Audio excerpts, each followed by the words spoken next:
Hi, everyone. Welcome to tonight's Writers Workshop. My name is Salim, and I will be serving as your host tonight and will help navigate questions.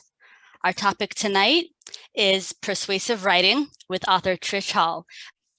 Before I introduce Trish, I do want to give a few library updates. If you have questions for staff, you can reach out to us at any time. You can email us at librarian@champaign.org. You can chat with us anytime the library is open. And if you're interested in a one-on-one session, you can go to champaign.org/book-a-librarian, and staff can meet with you one-on-one. Also, I want to share a few instructions for communicating through Zoom tonight. So depending on your device, at the bottom of the screen, you should see the option to chat, which will allow you to type your question in. Next to that is the raise hand option if you prefer to use your microphone, and I can unmute you. Tonight's workshop is going to be very interactive, so you can place a question for Trish at any time during the webinar. Just pop it in the chat or raise your hand. So tonight we are lucky to be joined by author Trish Hall. She is the author of the book, Writing to Persuade, which we will get into shortly.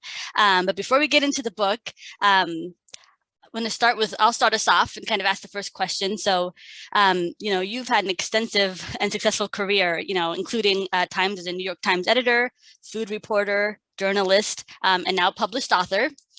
So can you share a little bit about your career path and how it led to you writing this book? Oh, wow. Well, I had a very twisting career path. Since everyone here is a writer, there's a very good chance that you had a sort of impulses similar to me as a kid. I spent all my time at the library reading, and because I like to read, I thought I wanted to be a writer. I don't know that follows, but a lot of writers I know are like that.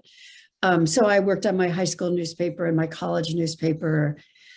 And then after college, I got a job on a small paper in Connecticut, and then I got a job on a bigger paper in Connecticut. And, I just sort of kept trying to get better and better jobs. And journalism was kind of rough then. It's rougher now. It's hard to find good jobs. But I was lucky, a lot of things are luck. And I eventually ended up working at the Associated Press in New York. And then I got a job at the Wall Street Journal as an editor. And then, I wanted to be a writer, and so I wrote a lot of stories on the side while I was at the Journal, and I was attracted to kind of lifestyle, funny, weird stories, and so they gave me the food beat. Food, alcohol, and tobacco was actually the beat. So those things provided a lot of entertainment, and so that's kind of how I segued into the sort of lifestyle, I guess you would say, part of journalism. Before that, I'd always been very news oriented. So then I went to the New York Times as a food reporter. And then for years, I was in the kind of lifestyle area, writing about design and food and fashion. And then I left the Times. My daughter was really little. It was hard to be working all the time. I worked at Martha Stewart for a while. I wrote a book on plastic surgery. Then I went back to the Times as the Sunday business editor. Then I oversaw the feature sections. I mean, I'm just trying to make the point that I never had one intense interest. I always wanted to change. And so I sort of changed jobs every couple of years. I was always in journalism, but I was always doing something different. And then almost my last job at the Times was as the op-ed editor. And the op-ed is a good place for someone like me who was a generalist. I'd been a health reporter, a business reporter, I'd sort of done a little of everything. I hadn't done a lot of like policy or Washington reporting. Actually, I'd done none.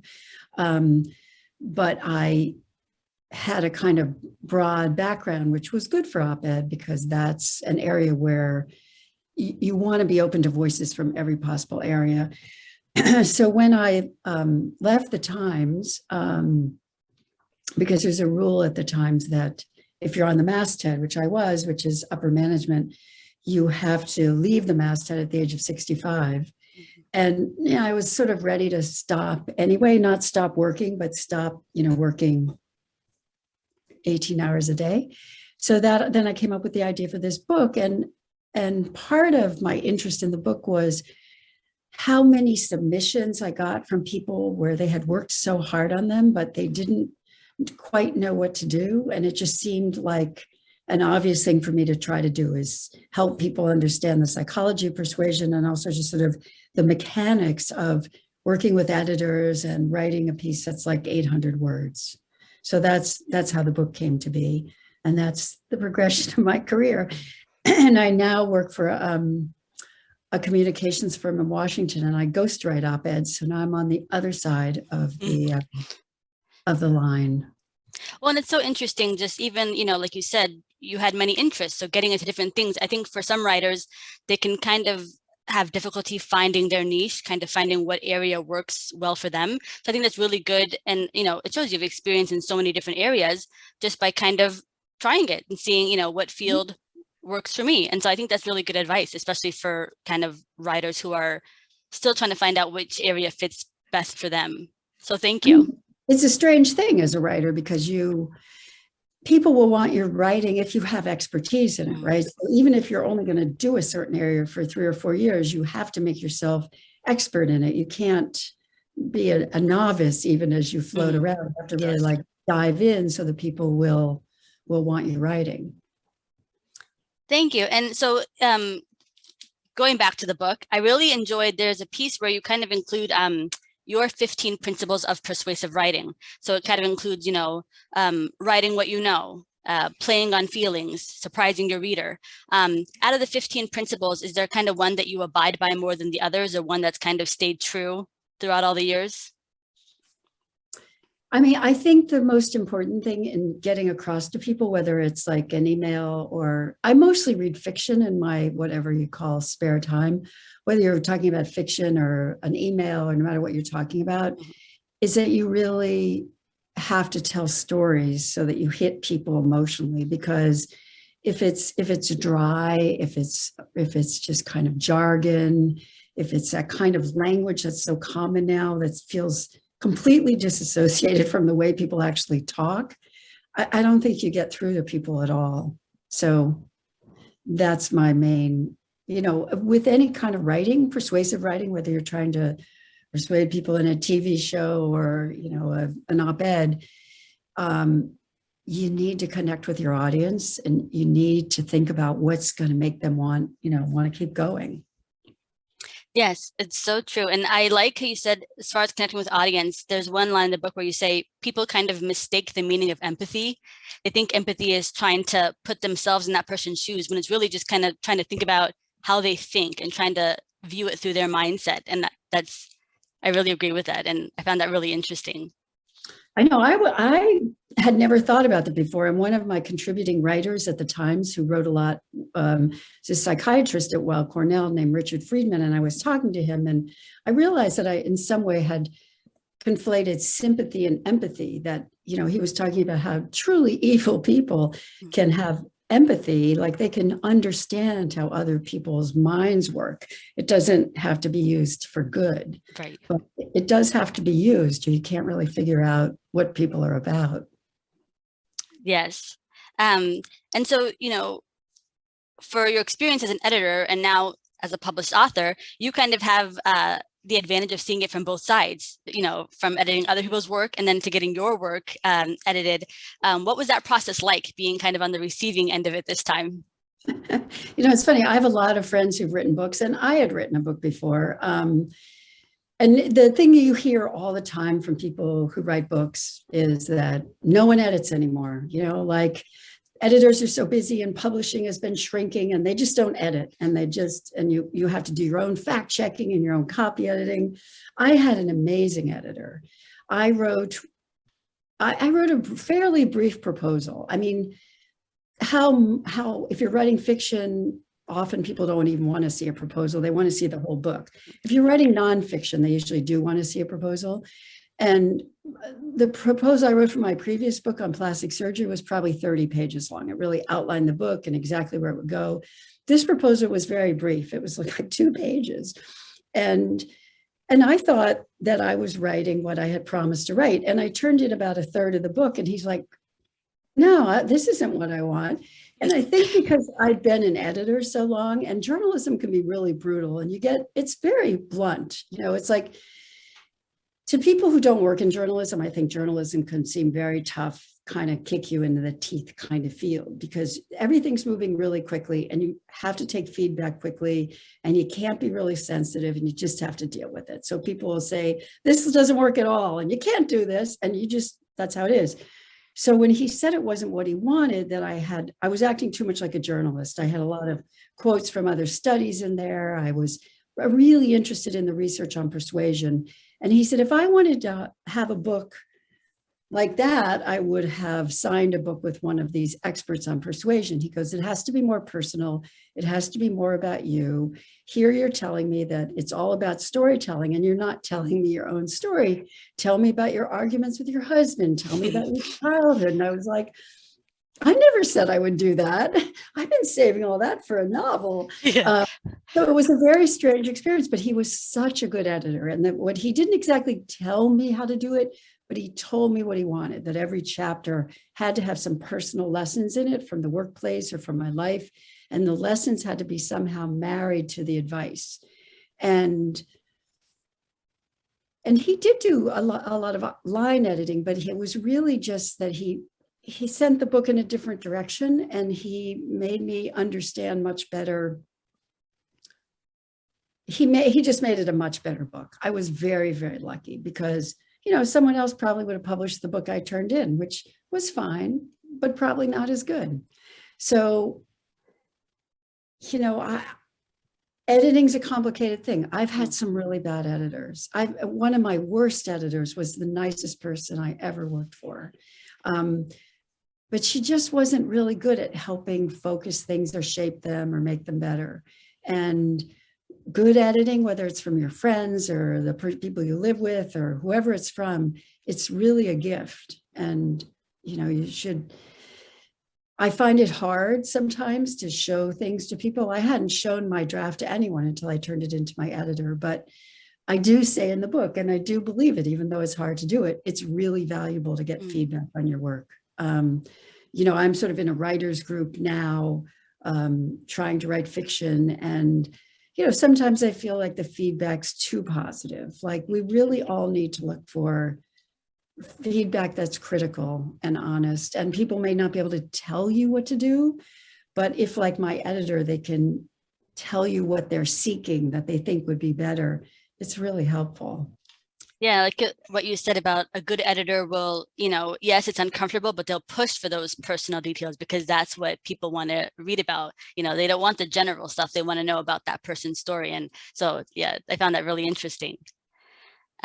So I don't want to only be selfish and ask Trish my question. So you can pop your question in. You can raise your hand while we have Trish. So yeah, one thing, one of the things I talk about a lot is knowing your audience. And of course, I'm really curious who's here because I just know you. Yeah.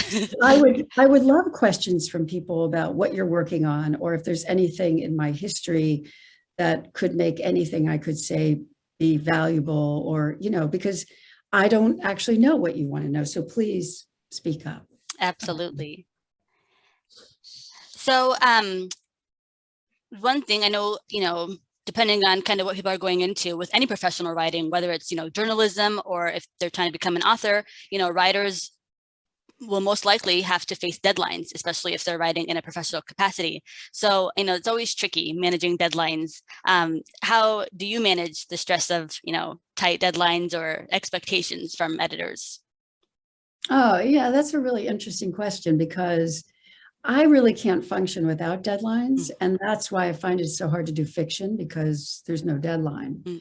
I mean, I'm sure established fiction writers have deadlines, but I love deadlines because, because I have done journalism for so long, and in my job now, I have lots of deadlines. I mean, I think it's very, very hard to write without a deadline. And I think that's why people create writing groups and have support groups and stuff, because if you don't have someone expecting it, it's really hard to do it. So yes.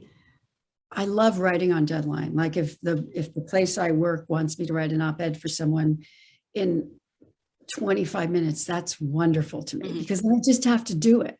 Because if you don't, you're just anguishing. And I think one reason I don't find deadlines difficult, because I have been working on some kind of deadline since, I worked on my college paper, which was a daily. So I got in the habit early, but the flip side of that, the downside is that I'm not good at writing without a deadline. I wish I could do both. I wish I could give myself deadlines that I believed, but I can't.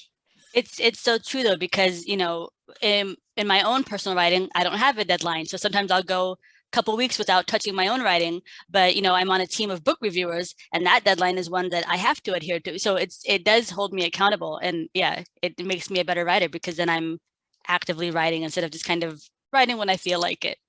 I know, I think we all do that. And I don't know any solution to that other than sort of people forming their own writers groups, where then they give each other deadlines, because but even then they're not as serious as, like when I knew my editor was waiting for my book, and I was a little bit late.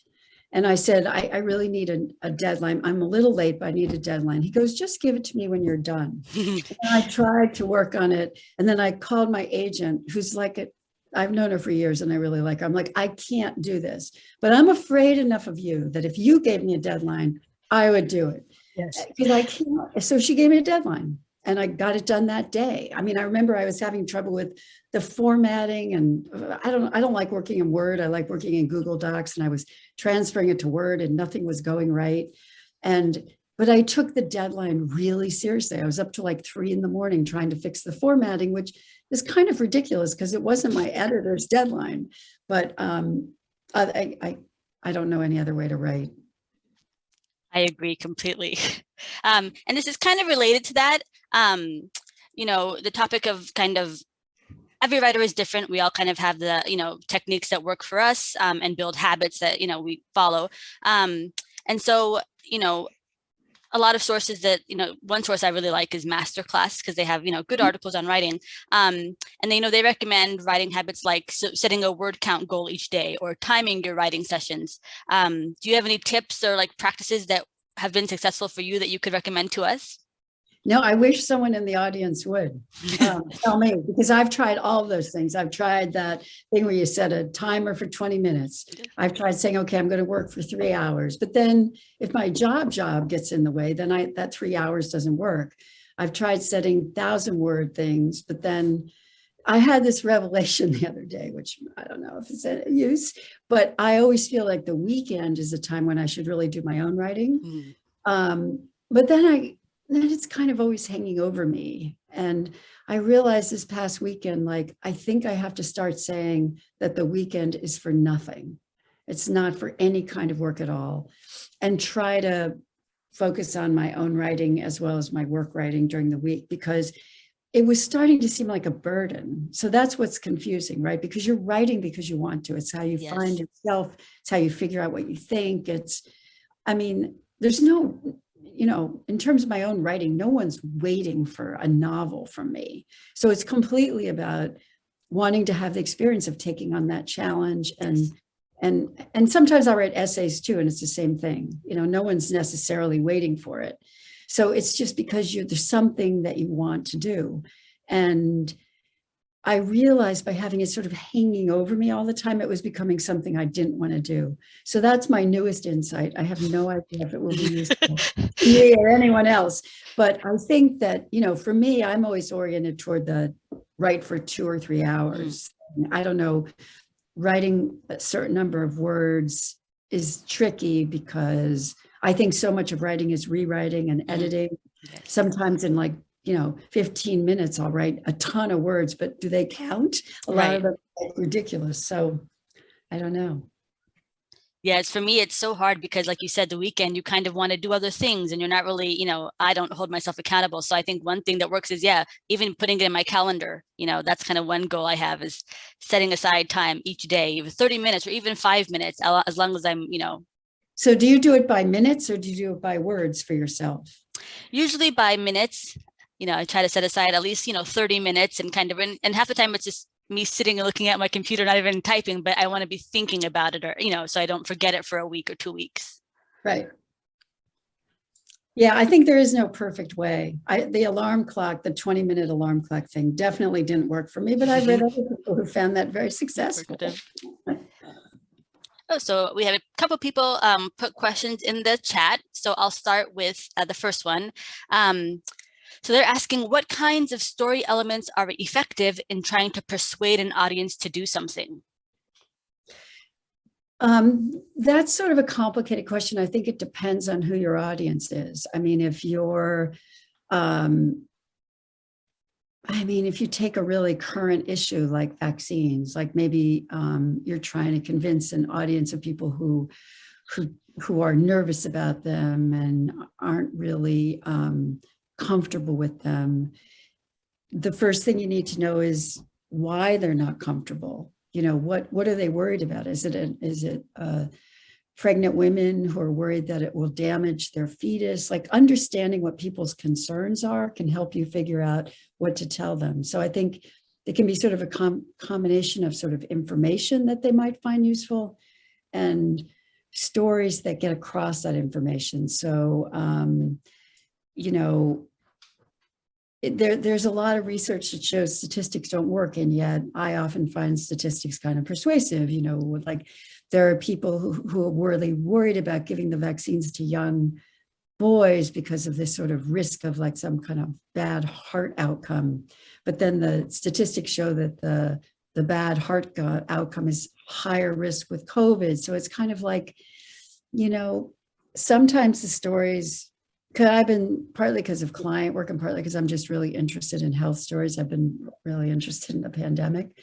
And I think sometimes the most powerful stories are these really painful stories about people who are tweeting or posting on Facebook from the ICU and they wish they'd gotten a vaccine. You know, they're much happier stories when they end up recovering. But, you know, it's just like, I get into these ridiculous rabbit holes online of just people's personal stories. And so I think that I'm not unusual that way, that telling me what happened to someone is always one way into to a story. Thank you. And the next question is kind of related, but a little more broad. They're asking, what do you consider the most important elements of persuasive writing? I think there's just a lot of things. I think that you have to tell somebody something surprising. It can't be something that they've heard a million times. You have to have real details that make it vivid, preferably a story that they can emotionally relate to. And then, you know, in a standard op-ed, you usually also want to have, like, there's some problem that you're laying out. You want to have some kind of solution. Like if you're, I mean, I think that inherently people are sort of positive and they want to be optimistic. And so even if the place you're writing for didn't want a solution, people just don't want to be constantly depressed, right? Mm-hmm. If you're saying, it helps if you can say, but we can fix this by doing da, da, da. So I think there's kind of an arc, there's an arc to an op-ed where you sort of lay out a situation and then tell a story that makes it vivid and then come up with some kind of solution for it. But I think the persuasion is complicated. I mean, the studies of persuasion don't really suggest that people are mostly persuaded by like newspaper articles or tweets. People are mostly persuaded by people they know, by people in their social group, by people that they feel have their interests at heart or they have something in common. They're not usually persuaded by outsiders. So that somebody at Yale did this study on the persuasiveness of op-eds, and they moved things a little bit, but you really tend to take on the opinions of the people you're around. So what would be most persuasive, and based on the research, would be someone who generally agrees with you, but disagrees with you on one particular thing, and then could bring you around to that, because in some way you're in the same intellectual or emotional pod. And so that's the person who can change your mind. which is Thank you. hard to do. That doesn't suggest it's easy to persuade people, which it's not. And the next question is a little more specific to them and their kind of background. So it's a little long, but I'll read it out. So it said, I am a public affairs writer for a national rail safety nonprofit, and I'm writing public awareness campaign materials to change human behavior around railroad tracks and trains. Any tips on writing to change behavior? That's so interesting. I mean, I'm assuming that means you're trying to get people to stop driving over crossings. I know there's a lot of accidents at crossings where there aren't fences there and people aren't paying attention, right? So I assume that's what you're talking about. This sounds really sort of macabre, but I would tell stories about terrible things that happen to people so that, I mean, I know auto accidents have gone up a lot since the pandemic, but over the decade or two before that, fatalities on the road had really gone down. Some of it was airbags, some of it was seatbelts, but some of it was like campaigns, and this goes back to my covering alcohol at the Wall Street Journal, goes back to campaigns against drunk driving. And one of the most successful groups was Mothers Against Drunk Driving. And I think they were successful because they made it human. And you had these mothers talking about losing their children. And the same thing is kind of going on now with opioid use. And there've been TV shows and documentaries, and there've been a lot of really painful stories told about what's going on and why people are dying from drugs. I think it's the same thing. You make it emotional, you make it personal, you tell stories of people who thought there was no reason to not play on the tracks or not go over the tracks. And then what happened? Because it's, people will remember those stories. Thank you. I like what you said in the book about, kind of playing off what you just talked about, making it's okay to make it emotional. It's okay to make it human because we are human. You give a really good example of, with healthcare, Jimmy Kimmel kind of using his platform, and by sharing his story with his son, he kind of, it was political, yes, but he kind of gave his story, and it suddenly is less about the, left versus right and more about the human experience. And by sharing his story, that was powerful. So I like that example you gave in the book. Yeah, I mean, I think it's why we all do what we do. Why do we watch TV and talk about those characters like they're real? Why do I start reading obituaries of people I've never heard of? It's just that they're little biographies, they're little stories. And I mean, not everybody does that as much as I do, but I think that's the human impulse. Yes, absolutely. They said thank you to answering their question. So while we wait for more questions to come through, I know that, you've had also a lot of, in your career, you've had experience as a freelance writer. And so recently I was kind of reading, again, one of my favorites, Masterclass, another article. They have one called 12 Tips for Freelance Writers if you're looking to get into it. And they give advice like, don't quit your day job, develop a thick skin. Do you agree with these, or do you have examples of what worked well for you, for people who are interested in kind of taking the freelance approach? Yeah, I mean, freelancing is really hard to make your primary source of income, but I don't think it's hard to do it if you're willing to do it on the side. I mean, when I was at the Times, I'm really good friends with this woman who's one of the only freelance writers I know who it is her sole job. And she doesn't have a spouse supporting her or parents supporting her. She really just writes a lot. But that's difficult for most people. I think this advice isn't going to be that helpful to anyone who's just starting out, but I freelanced for like 5 years, and most of my freelancing came from people I had met when I had a job. So I left the Times, but I wrote a freelance column for them. When I left Martha Stewart, I freelanced for them a lot.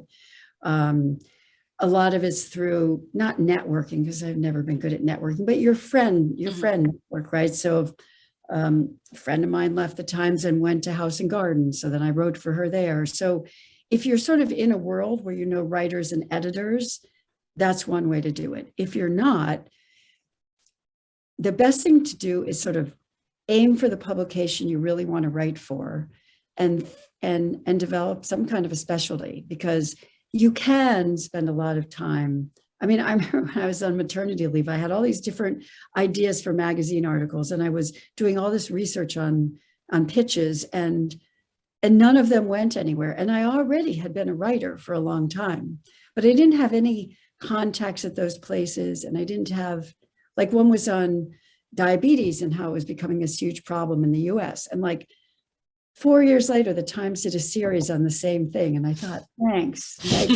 Like, what about my pitch? But like, I wasn't officially a health writer, so I had no credibility for that. So I think if you have to try, like, if you're really just starting out, then you just need to find some place that really needs writers and see what they need written. But, you know, over time, I have lots of friends who have freelanced a lot, and they usually just sort of develop a specialty in something. Like, I have a friend who was a lawyer, and then he didn't like it, but he was fascinated by architecture, and he just started writing stories for, you know, small architecture publications, and then bigger and bigger and bigger. So if you have an interest that you're passionate about, that makes it easier. Then you can start there, and you start small, and you just try to develop clips and expertise. And I mean, editors like freelancers because staffs have been cut everywhere, but they're made a little nervous by them. You don't want to, you know, they don't know if they have a conflict of interest. They don't know if they're good. So you can become a successful freelancer if you're sort of clean and ethical, and you're never essentially writing PR. And if you are reliable, and your facts are right, and you write cleanly, and most important, you're giving this publication something they need. Because there's so many publications now, it's just sort of insane how many blogs and digital, you know, outlets there are. And I mean, print obviously is fading, but there is a sort of need for content all over the place. You just have to start looking at who's doing what and try to figure out who you might write for. So you kind of mentioned, you know, if someone kind of has a publication in mind that they are interested in, or they have a topic that they're interested in, they can start with verse. You know, it kind of goes hand in hand with the advice of, you know, writing what you know. But if someone's kind of interested in a field that they aren't familiar with, do you kind of have any advice for how to kind of navigate that? You know, how they can kind of slowly, you know, could you give me an example of a field? So, for example, if someone's, you know, interested in writing more about healthcare, but they've never really worked in the healthcare setting, is there kind of, you know, for a new field that you're unaware of, is there kind of advice? And I mean, I think maybe look for a local publication, or that is oriented that way, or a trade publication. I mean, maybe a healthcare trade publication. Look at what they're writing, and if you're really interested in the subject, you probably have some story ideas that they haven't run yet, and send them some story ideas, and just keep sending good story ideas. And if they don't respond, then they don't think they're good story ideas. Try someone else. And then that kind of segues into my next question, talking about ideas in general and kind of how we find ideas. And I really like there's a chapter called Coming Up with Ideas, where you kind of talk about, you say the next time you're in a coffee shop or the library or watching a soccer game, look at the people and listen to the conversations. And to think about whether you're seeing something you haven't seen before. And I really like that because, you know, in my experience, you know, well, mostly all of us are kind of, you know, we all have tunnel vision sometimes where we're trying to get through the day. And recently I was traveling and I was in an airport, and I found it so true what you said, because, you know, usually I have my music on, head down, but my headphones died, so I couldn't listen to music. And so for the first time, I kind of looked around, and the things that I saw could easily become stories. And I was even telling my family, and those are the stories that they were, you know, laughing at, just the things I saw in the airport on a random day. So do you kind of try to incorporate that in your everyday life when you can? I mean, that's funny because yes, but I think it's gotten much harder because so much of the world, they're just texting. Yes. And I like it when people, I mean, I do a lot of my texting by voice because I broke my shoulder a couple of years ago and I couldn't type on the phone. So now I'm always doing this, like, talking my text. Yeah. I like it when people are talking their text because then I can hear them. But if they're all just typing, you don't know what people are talking about. And there's just like enormous amounts of conversation going on in the world right now that you can't listen to because it's by text. But yeah, I do.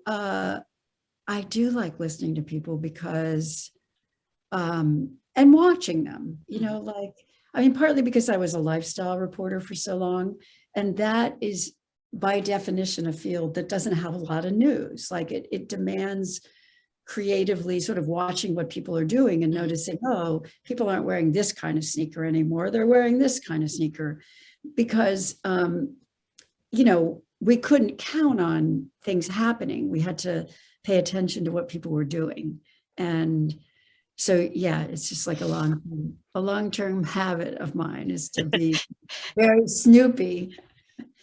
And I don't really like to talk that much, which has been, complicated over the last couple of years trying to talk about my own writing and my own book, because I love having dinner parties. I like seeing people, and I'm glad COVID is like receded for a while and we're having dinner parties again but I don't do it because I want to talk. I like to listen to people. Definitely. And like you said, it's this kind of being aware of what's around you. There's always so much going on, and some of that could easily be material that, could inspire. So I agree 100%. So we have plenty of time for questions. If you want to pop them in the chat or raise your hand. So anything you're working on at the moment that we should keep an eye out for? I'm really mostly a ghost right now. Like working on fiction and I write op-eds for the clients that we present, or they do op-eds and then I edit them. The process of editing so many, and our clients are from, lots of small virtuous nonprofits and big corporations. It's a big range. But one thing they all have in common is that they tend to use a lot of jargon and sort of an insider approach that makes it alienating for someone just coming to it. Like, you have to remember that not everyone knows what you know, and you need to sort of step back. Because that's sort of the biggest thing I see when I'm editing their stuff is that like they start deep in the weeds, and I almost always have to sort of pull back and start with something sort of simple that will get people's attention and not just like sort of confound them with too much complexity. I mean, it's funny because some great fiction, some great TV shows are very complex. So it's complicated. You don't want to oversimplify everything, but you need to get people's attention in the very beginning. And usually that demands being somewhat simple. And one thing you touched on that I want to ask about is, the kind of tricky for writers, at least it's, the pressure of coming up with an idea that's original. No matter kind of what area you work in, your writing should be, unique and new and fresh in any field. With so much writing, especially nowadays, that's kind of with fiction, it's, you see a lot of the same stories. With mystery, it's that same, that same kind of path, the same kind of character. How do you have advice for kind of how to stay original, or how to kind of approach, finding ideas that haven't been talked about or haven't been done before? I mean, I think in fiction, just speaking as someone who just reads fiction all the time, there aren't really that many stories, right? There's love, there's death, the sort of stories don't change. What changes it is the way the writer observes things, the way the writer puts it, the writer's voice. And so the whole thing of finding your voice is complicated. I mean, everybody has different challenges in their writing. My challenge in fiction is plot. I love dialogue, and I feel like I know what my voice is. But so I just read a really long novel by this writer in the South named Greg Iles, and it was incredibly intricately plotted. And I was just like, how did he do this? How do people do this? So everybody has different challenges. Some people say they have trouble finding their voice. And I think, you know, that just requires writing a lot. And then your voice becomes the original contribution. Mm-hmm.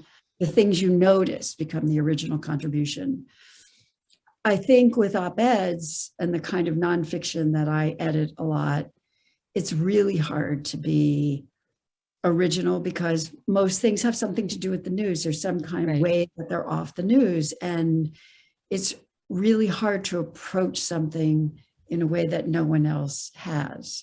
And that is where I most often have to say to people, this just isn't new enough. Like, you want to say this, but I can show you 5 op-eds that have been published in the last year saying exactly that. Right. So it usually means taking one aspect of it and like going deeper and just researching and finding some element that people are unfamiliar with and finding a different way in. Because like even in the op-ed world or the news world, you know, there's a lot of the same stories year after year. I mean, the pandemic, okay, the pandemic was new, but before that, you know, it's like conflict with Russia, and it's the economy, and it's jobs, and it's job training, and it's education, and parenting challenges, and, you know, politics. And they're often a lot of the same stories, but people would have to find some different angle on them. Mm.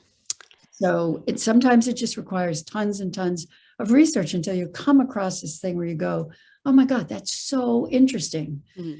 But in fiction, I don't think there are really that many stories to tell. They're just life stories. And that's about then the way you write and the way you tell stories. But I also like your advice in the book of doing research to make sure it's not an existing, you know, it doesn't exist out there, because sometimes we want to give ourselves credit for, okay, I must be the only one that's thought of this. And you do a quick search, like, oh no, someone has thought of this before me, and you kind of are bummed for a second, but you move on. I mean, it's hard because it can be very discouraging. And then people think, oh, I don't have anything original to say. And everyone has something original to say, but it's odd because in some ways we're just in a time of a lot of writing. Mm-hmm. I mean, yes, things are visual. There's TikTok, there's YouTube, there's lots of, but there's just like a lot of the ways that we communicate now. It used to be like the telephone or more in person, and a lot of it's now, you know, emails or text, it's writing. Right. And so it can be sort of, you're just, there's so many words.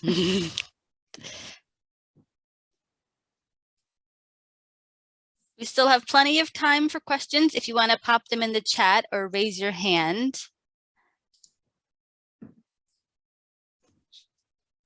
We'll give people a few seconds. Isn't anyone going to tell me what they're working on? Can somebody give me some tips on how to finish my novel?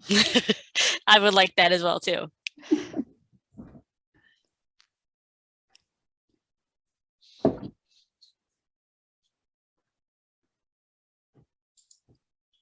No more questions. Well, while we are waiting, I'll give people a minute or two left. I do want to give a reminder for, before I forget, for the next workshop. So let me do that now. 1 second. So some upcoming events. We have a virtual visit with Madeline Miller on Thursday, March 3rd at 7 p.m. So you can sign up to get the Zoom link. Just go to champaign.org/events. And the next writers workshop will actually be next week on Wednesday, the 23rd, 7 p.m. And that's going to be the fundamentals of fantasy with Ted Sanders. And again, just go to champaign.org/events to get the Zoom link. And it looks like in the chat, there might be a question. So they are asking, are you willing to share a news story that you enjoyed and one you did not enjoy? I don't even know how to answer that because I read news all the time, partly because my job is to write op-eds. I have to be really aware of the news. I probably read more news than I did when I was in the news business. partly from writing this book. I think there's not a specific story, but I'm much more aware of bias in every kind of publication than I was before. The kind of questions that people don't ask or don't delve into, depending on the perspective they're coming from. So I think one thing this book did was make me try harder to read a big range of publications. But yeah, no, I like reading. I like reading. I mean, I read The Atlantic, I read their website and the magazine, and I read, the New Yorker and the Times and the Wall Street Journal and Bloomberg and New York Magazine. And I don't know. And I read a lot on Twitter. If something is confusing in some way, I probably drop off after a couple paragraphs. But that's really the only thing that makes me, if it's something I'm already read or I already know about, I'm probably not going to keep going. But, because I have spent so much of my life in media, of course, I've been reading all the stories about CNN and why did he really get fired and what was going on there. But no, I'm sorry, I don't even know how to answer that. Or do you ever read it and kind of think like, oh, I would have approached it this way, or kind of, do you ever kind of play out what your take on it would have been?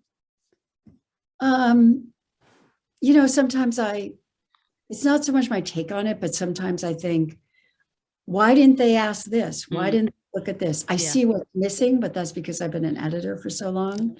So yeah, I sometimes just am very conscious of what I would have asked if I were editing it. Right. Oh, a new question just came in and they're asking, what do you think about Amazon publications? Amazon publications, you mean like Audible originals? I'm not sure. Do you mean, what are Amazon publications? I mean, I know what Audible is and Audible originals, but I don't know about other Amazon books. I guess I don't even know what they are. Amazon has a publishing arm now, or is that self-publishing or is I believe so. Yeah, I think it's self-publishing. I mean, it's a lot of people end up going the route of self-publishing. It's really interesting because it's harder, but some people make it work. And I edited a book for a friend who, her book was sort of too academic to be a mainstream book and not academic enough to go to an academic press. And she had done a lot of research on it and it was just important to her and she published it. I doubt that it got a lot of downloads because she just wanted to have it kind of on the record for future academics or future historians of like women's history to be able to use. It depends on what your goal is. I know that some people, if you push really hard on a book, you can find an audience. But I remember when I was working on my book, somebody at the time said, you'll spend just as much time trying to sell the book as you did writing. And I often think I probably could have sold more copies if I had done more talks. And, I've done pretty many, yes. More than a lot of people, but,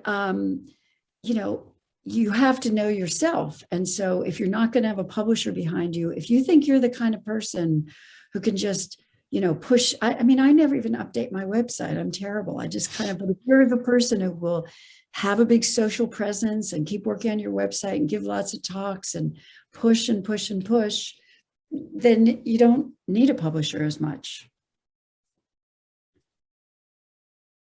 I mean, publishers expect you to do that anyway. That's another thing everyone said, the publisher just won't do much for you. And, there's some truth in that. So my friends who've been most successful with books are the ones who have pushed the hardest to get the word out there. Thank you. And a comment just came through saying, I really enjoyed the conversation tonight. Thank you. And I agree. This was really, really fun. A lot of great information. So thank you for spending time with us tonight and answering questions.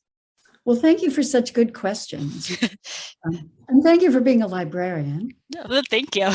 Most important job. Thank you very much. Okay, well, we are nearing the end of our webinar. I want to thank everyone for coming. And again, a big thank you to Trish for spending time with us this evening. And we hope to see everyone at the next webinar. Have a good night, everyone. Good night. We'll see you soon.